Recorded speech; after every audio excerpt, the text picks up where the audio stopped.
Welkom, welkom by Zel's Daily Dish. Ek het sommer net pap gemaak. Sissie het 2 minute by ons, Boetie ook. En ek gaan vir papa pap opskep.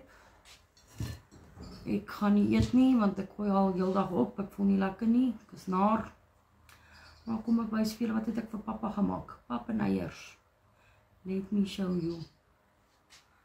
My video mag dalk boring wees, I know, but ek voel Jenny en rarig nie lekker nie.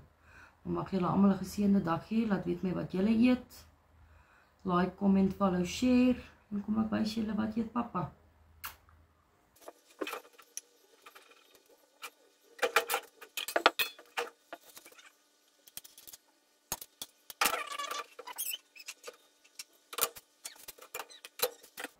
And there you have it. Pap en 'n vark choppie.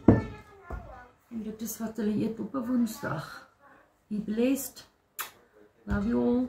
Dankie vir julle follows, comments, likes, shares. Ek waardeer julle uit my hart. Bye.